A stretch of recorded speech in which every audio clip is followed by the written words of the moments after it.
Hey guys, welcome back to Trekyards. I'm Captain Foley. I'm Connor Coggins. And I am Lore Reloaded. We have a special guest. Lore Reloaded is joining us today, and we are going to be talking about Discovery. Wow. Specifically, the Eaglemoss Discovery ship, which we all have. So we all have it in our hot little hands, and as we've discussed many times, once you actually see a ship in person and hold it and physically enjoy it, it gives you a new sense of the ship.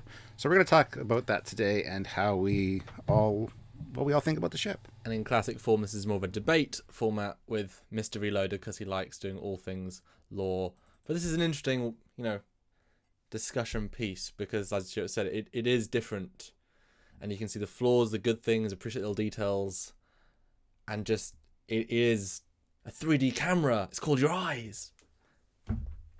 Stuart, what was your first reaction when you had a miniature in your hand? And short sentence, we'll do short sentence and then double back. But what was your initial something? I've had this for a few months, or like a month and a bit now, but you had it pretty much this week. So once I got this in my hands, I really dislike it more. Okay, it's not the best. My simple sentence is misproportioned and more obviously so. Mr. Reloaded, your thoughts, and I'm eager to hear. I actually, looking at the model itself and the ship itself, I like it. I actually do like it, believe it or not, which is surprising. Okay, well, why don't you expound on that a little bit, and we'll jump round again. So, let me say this. I really liked it more, again, when I got it in my hands, kind of like you guys were saying. And the ship itself doesn't necessarily make a ton of sense as a Starfleet design. But I do like the ship. The ship, for me, does have a older feel to it. A lot of people like to say that this should have happened in the future. Most of the ships don't feel like futuristic ships to me. And, again, I could see this in the Starfleet universe. I'm just not sure that it would be a Federation design. Or if it's Federation, it needs to be a Section 31 ship or something that explains why it is the way it is. Or just nacelles cut to there. Yeah, cut the nacelles off for sure. Yeah.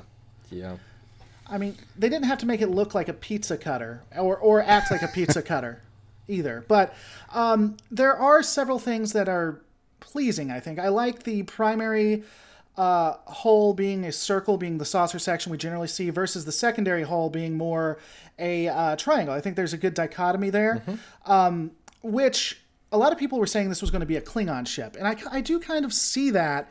I could see this being a merger of, it's not, but it could be a merger of that kind of technology. Klingon meets Federation. Yeah, it looks like the Vulcan Idic symbol with the triangle and the little jewel on top. Oh, yeah. It's a Vulcan design. There you go.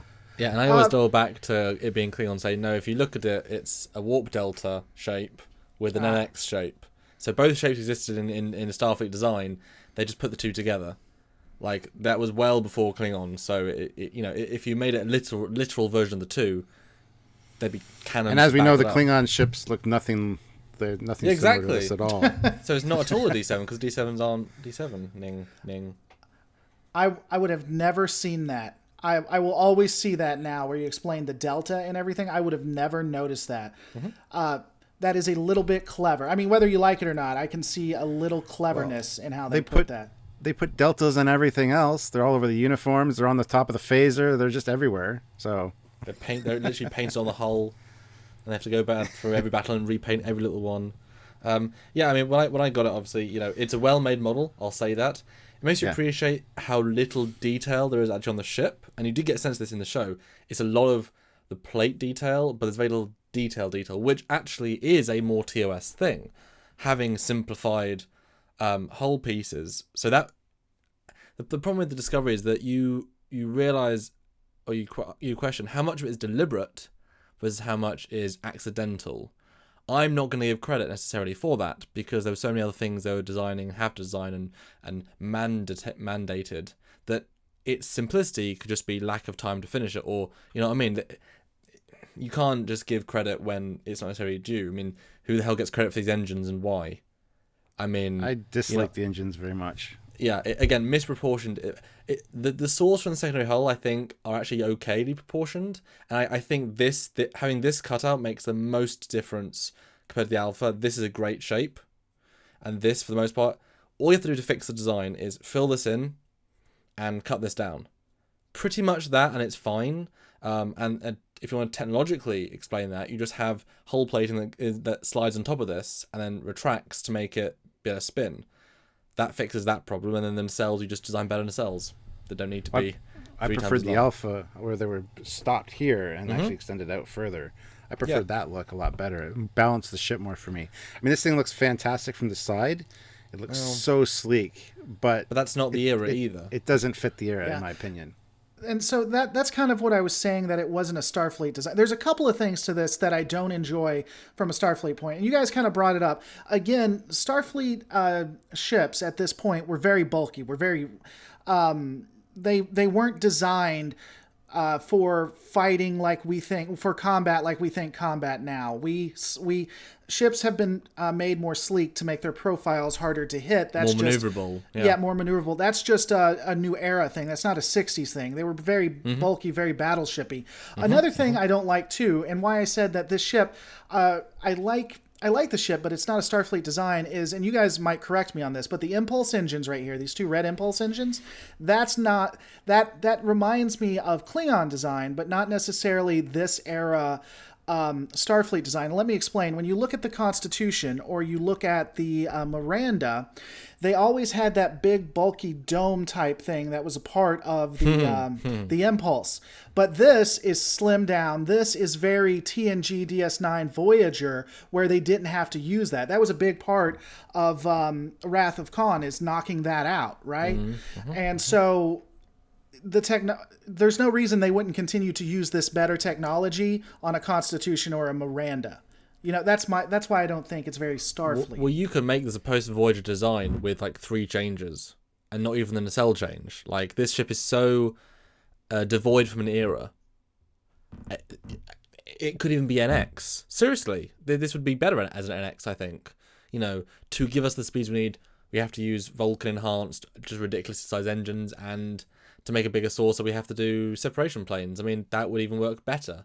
And secondary hull is just one big, factory floor, big warehouse. I mean, back to the impulse drives. Yeah, they reminiscent the NX, being they don't need the impulse crystal. The thing in between the impulse drives is a warp sustainer. Do we know if it links the impulse like the refit does? We don't know. It's also got impulse in the saucer, which we never actually see active, but they are there. They don't need that crystal, so... I always thought it was interconnected. I mean, I could be wrong. That's why I said you guys would know better than me, but I always thought it was interconnected. You at least always saw it on the newer designs. It was, movie and it was cleverly interconnected. That was form follows function follows design. This is, the engines go at the back, and they're red.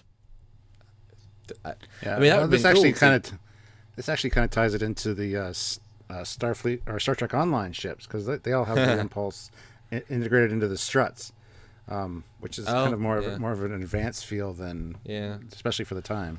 Well, I mean, talk about struts. I want to ask Law, what do you think about how flat it is? Would having pylons that actually, because they're not pylons, they're just the hull. If you actually had pylons that gave it a conventional shape, would that have added it? Would that have changed it for you? What do you think now you're seeing how flat it is in real life? You mean if they had added pylons to it and made it jet out? Even if they just tilt these up, like right. Does the flatness bother you? Do you like it? I don't think that it is TOS era Starfleet. I think this design makes more sense to me than having pylons. Pylons never necessarily made a complete ton of sense if you could make a ship like this, because for me it would seem structurally more. It would in combat, it would make more sense to have more armor than just these pylons that could be knocked off. So this design makes more sense to me. I would have liked to see them actually do the pylons though, to make it more reminiscent. Coming up, having a more Enterprise Constitution feel than a more Acura going down feel, I think would have made it a lot better. When it comes to that, if I can not get off topic, but if I can move to another point, I'd be curious for you guys. The bridge itself. Now, I can't stand at all the JJ verse bridges, especially since the very show of Discovery, shows why you don't want to have glass, well, not glass, Durasteel, whatever it is, aluminum, pointed out with an enemy that can go brighter than what you have the ability to dim down. The only way I could have accepted it as a obsolete design if the Enterprise didn't clearly have the exact same flaw in it. What are your guys' thoughts? Because, again, if it's something they tried out and it failed and they were doing it on the Discovery, I don't mind as much, but it seems like it's just standard. What are your thoughts when it comes to the bridge itself? Well, the Discovery bridge is way too big, first of all. We know that the TOS bridge and the TNG bridge are actually the same size. The TNG one looks a lot bigger, but they're actually the same size proportionally. As for the view screen window, yes, windows make sense as a view screen, being able to, either put something through it to make it, so you can't see through it, and be able to project things on it. It's fine. It's great. It's a great idea. It just doesn't fit in the world of Star Trek because it's never been done before until JJ. Now, all of a sudden, every view screen is a window. I absolutely hate that. It just doesn't work for the aesthetic, and everybody argues and complains that, the Cage one had it set a black square on the front of the bridge, which was a sensor palette. It was not a window. Doesn't correspond to the shape of the view screen, so clearly it's not the view screen. Exactly, the view screen is actually smaller. So I very much agree with you. I dislike the bridge, and another reason I dislike the bridge is just the overall layout. Very future advanced look compared to the TOS episodes, and the holograms. It's, again, more advanced tech. Why did they drop it? In one or two of the early episodes of TNG, they had actually holograms. Picard had one on his desk of a solar system and things like that, but they were dropped pretty quickly because of visual effects budgets. Well, and obviously the view screen is a hologram. It's a three-dimensional hologram, but in a very limited space. Yeah, the view screens. All the view screens in Star Trek are 3D. I don't know if you knew that, but everything that's projected is 3D. You just can't see it on TV screen. Yeah. Well, you see the hologrid in the motion picture. You see the grids within the view screen that are like the holodecks. So yeah, I hate the fact that they, since JJ, are now putting windows in everything for the bridge. It just stop, please, for the love of God, stop. The problem is they're using. Yes, you're right. Wrong visual language, which, the Discovery is really pitched towards non-Trek fans, or very soft-core Trek fans from the JJ films. That's what it's pitched towards, not pitched towards us. And that's fine. Just make it alternate universe and then do whatever the hell you want. But again, the Discovery, the entire first season, is a series of missed opportunities and easy things they've done wrong they could fix. If you want to have a window, then you make a removable section of the front bridge, in front of the bridge, which can then go, and then you've got the window, which is also a thick piece of, you could do that. You could do both. The more, like you said, don't have a window because the bright light can whatever it, and also a Klingon ship can just zoom in to the bridge and see the people and read your lips. I mean, you're creating these vulnerabilities. Obviously, I'm sure you can then do, but then you got to realize, well, it's the future. We can bend space. We can do amazing things. So why the hell isn't it one-way Trekyards that looks solid on the other side? Although we've seen through it, that's a visual gag. I mean, who knows what it really means? And why the hell can't it be actually solid? I mean, it's the future, so obviously, and why can't it react instantly to change of light? Although again, in the show we saw it didn't. They want to have it. They want it to be story-based, not tech-based. And one of the great things about Star Trek, especially the motion picture onwards, they made it make sense. They made a rule book, they stuck with it, they evolved it, and that's why TNG's such a genius idea. They went further. It's a visual reboot, but it isn't. TMP is not a visual reboot. It's a future version of the same thing with enough time that allows you to do changes, but everything's still the same, just different. It's not a visual reboot. It's later on. A 2018 Ferrari is not a visual reboot of a 1930s Ferrari. It's just a later Ferrari. That's the difference, and so Discovery, all they had to do was have a bulkhead, how cool would that be? The Discovery looks normal, and then suddenly it opens up, and they say, activate the window hole. and it opens up. It's like the view screen is this much of the wall, or you get a window where you can actually see everything. Yeah, that's a huge panoramic, and you make it functional. So in a battle of the Klingons, you say, sensors are down. Okay, activate the window hole. I still can't see anything because it's black, but still, you know what I mean? You see Lorca doing exactly like you just did, trying to look under the... Yeah, I mean, you could make a form follows function clever reason to get both, right. And they just didn't, they just forgot to turn it off, or it's a thing that in casual flight you have the window open because it's cool. Well... But it's so less practical compared to a view screen, which is a technological solution to a problem, rather than a window pane with stuff attached to it. It's... Well, as I said, it doesn't bother me if they had it like we see it on there. Specifically the window, not necessarily everything else you guys were talking about, but the window. Just because they could have been testing it out on this ship or something, and maybe even have that a part of the dialogue. Oh, you guys still have the window. They got rid of this. You guys still had the window. Have you seen the new Constitution class? It now has the 3D. Would be an interesting dichotomy. And again, if I'm fighting the Discovery or I'm fighting a crossfield and I can make a light as bright as what we had on the sarcophagus ship, I'm just going to turn that thing off and on during the battle, especially since they have to focus down on their panels. That they would be seeing a light blinking on and off during the entire battle.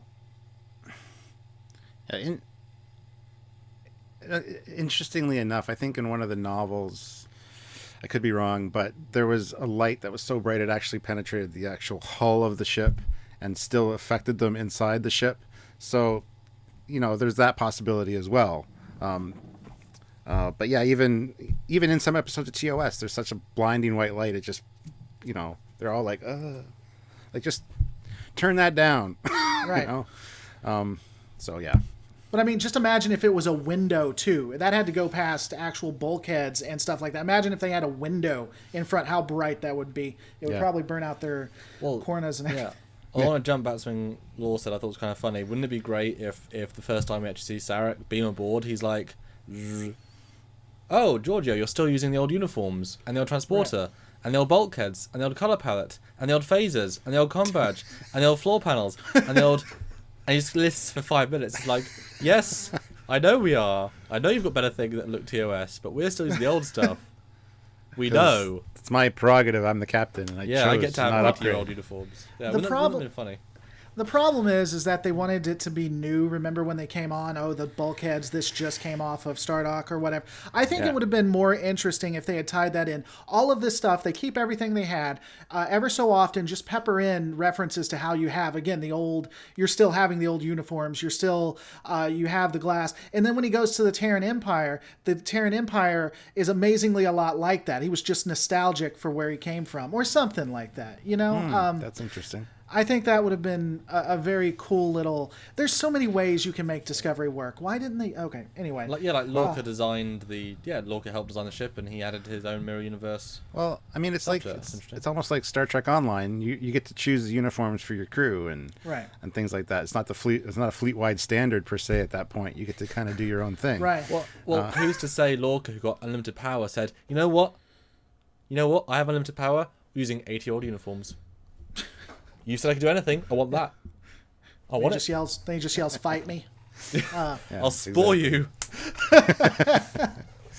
I mean, did we ever get to see the warp drive on this thing? I know we got to see the spore drive. We saw the warp drive a few times, yeah. A few times. Same as the Shinjo. We only saw it jump to warp externally once, I think. Sure. That's when it spored into the sun. Sure. And then it did warp jump. Let me rephrase. Did we see the warp core? Did we ever see the warp? No, we never actually saw main engineering. No. And a lot of people confuse the spore room with main engineering because there's that red thing at the back. No, it's not. It's a spore laboratory, port side or left. It's like engine block 5. I mean, they mention it in dialogue, and we see it. It's here. Right. And Stamets is not chief engineer. He's the botanist. Right. Engineer. Like, very clear about that.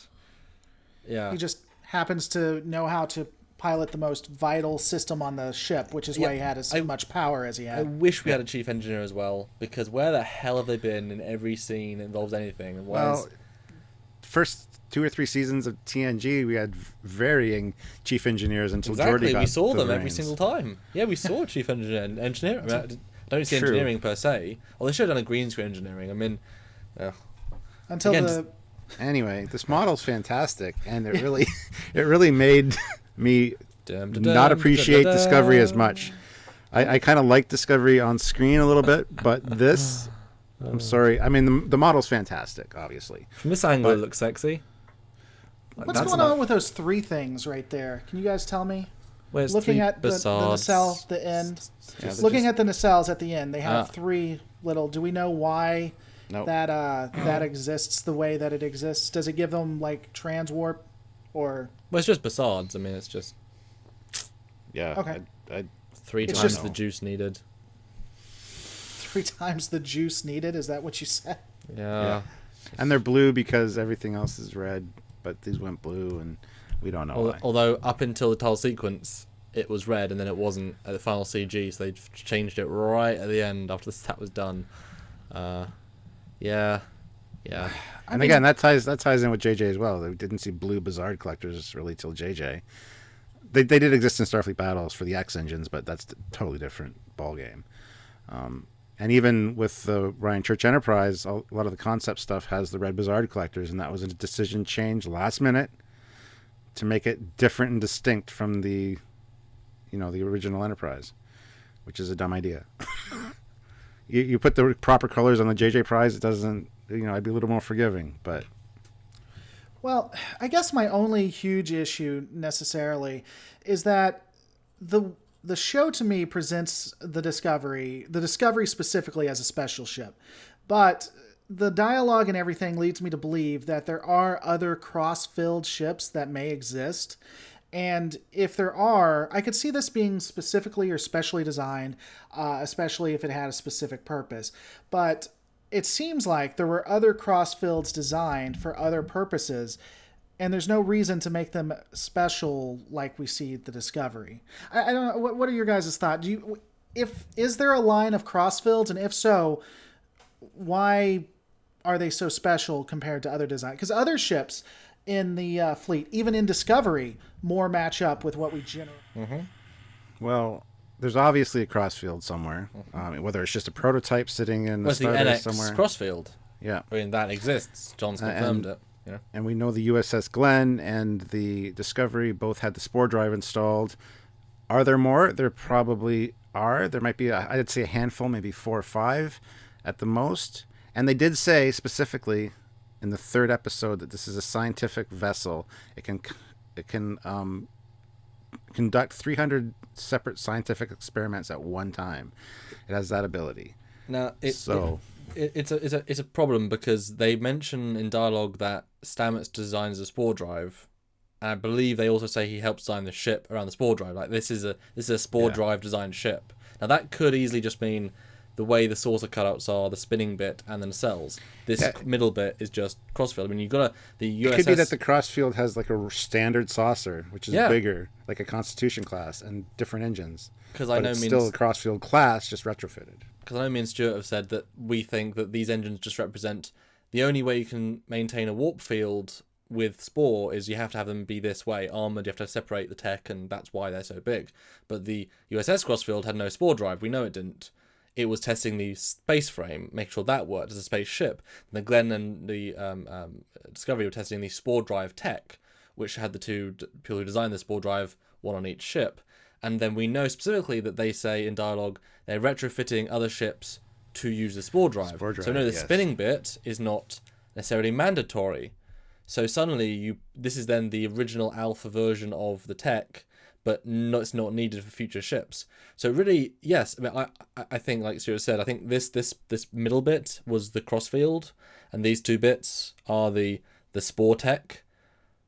But the baseline can exist, but there's not going to be another Spore drive Discovery variant out there, because there is, like, they said there's no more mycelium Spore, okay, until they made the planet that has a lot of them, and Stamets is the only one that can use it. I mean, that was the missing link. No other spaceship could use a Spore drive because Stamets is the missing link, although they can make new Stametses like that, but whatever. bad writing is bad writing is bad writing. But I mean, I'd love to see the crossfield. Tell us how you really feel, Samuel. And now they have an entire planet of mycelium. If they ever need it, they can always just go back and get more. Yeah, it's a weird ship. It's specialist, but also it's irrelevant now. I mean, it's super irrelevant now, especially since it won't/can't spore anymore, because Stamets won't want it. Can, but they're not going to use it very often. Yeah. We probably won't use it. Here's another concern with the Discovery. I mean, again, I do like it in person, but it is a science ship, so I never understood how it made such a really great warship as well. Because the script wanted it to be. Because one-shotting Klingon birds of prey is quite the feat for the original series Federation starships, might I say. So, but yeah. Dumb writing is dumb writing. There are points where you just get to nope, just poorly written and poorly CG'd. I mean, it's just... Right. No, I mean, yeah, I see what you're saying. I can see that as it doubles down the joke. If the 12 Constitution classes are the best ships. Now best does not mean biggest. Everyone keeps thinking I mean biggest, just the best. They're the most powerful / there's 12 of them and they're the front line. Best multi-role vessels. Yeah. Now if this thing has better phasers, then guess what? Within that war, the phase will go onto the Connie. And so by the time we get to TOS, that'd be this. So straight away, this becomes, this can't be better in many things, and if it is, it's the small bits of tech it has, and they'll be on the Connie like that. So it can't be better than anything else, and it wouldn't be, and even if it is, it's now on par. But then the Connie has the better maneuverability, better shields. I mean, this entire ring is spore tech. The Connie doesn't need that, although somehow it has 400 labs, whatever, despite most of its surface area being spore. But it's also a huger ship. I mean, the ship is exponentially bigger than the Connie, so obviously if it's twice the size of a Connie, you can fit more stuff in a bigger ship. My understanding is in the original series, the Constitution was supposed to be massive. The fact that it was so big was a big deal for the series. Like, ships generally weren't made like that, which is why it was prestigious, which is why it was powerful, which is why they only had 12. That was impressive. It was bigger than any... And even to the Katinga. The Katinga was obviously stronger, but smaller, in fact. Right. It was good for its... Yeah. But now Discovery just completely blows that away for all intents and purposes. The new Enterprise has been scaled up to match Discovery's scaling, so they can't even retcon that it's a wartime variant. But we talk about that in several episodes. But yeah, I think we'll probably call that a wrap, guys. So thank you to Eaglemoss for the models. They're fantastic. I bought mine, so thank you to me for having budget to buy it. Well, thank you to Eaglemoss anyway for partnering with us. And there's a link in the description below if you want to click it and check out any of their Eaglemoss ships. Please do so. And we look forward to hearing your comments and stuff. What do you think about the Discovery and the model overall? I will say, even though the design is flawed, it's worth having. Seriously, it's worth having as a physical miniature because it is one of the 6 hero ships of the Star Trek franchise.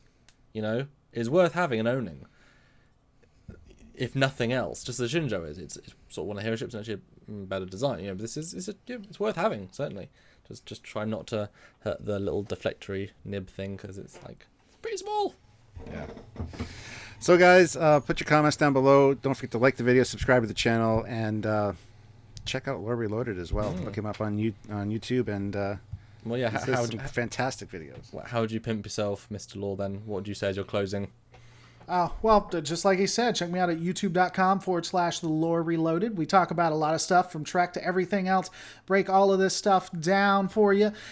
Basically, I'm not as cool as the Trekyards, but I'm pretty cool. So definitely go check me out. Thanks so much for having me on, guys. I really appreciate it. Thanks for the discussion. Thank you. Yeah. And of course, support us on Patreon if you want, or Lore on Patreon if you want, or us both on Patreon if you're the best, or a one-time donation at trekyards.com, or just whatever Lore has on his website or whatever. All the good stuff. Support these both amazing channels. Do more cool stuff for you every single week and sometimes every single day. That's right. So until next time, guys, I'm Captain Foley. I'm Connor Collins. And I'm Lore Reloaded. Bye, guys. Bye. Shall we all spore together? Shall we spore out? I don't want to spin it. Ready? Yeah. Yeah, we just got to do the spin thing. Yep. Oh, yeah, mine's quick. Mine's quick. Nah, Bye, guys. yours Bye, guys. need to spin. See ya.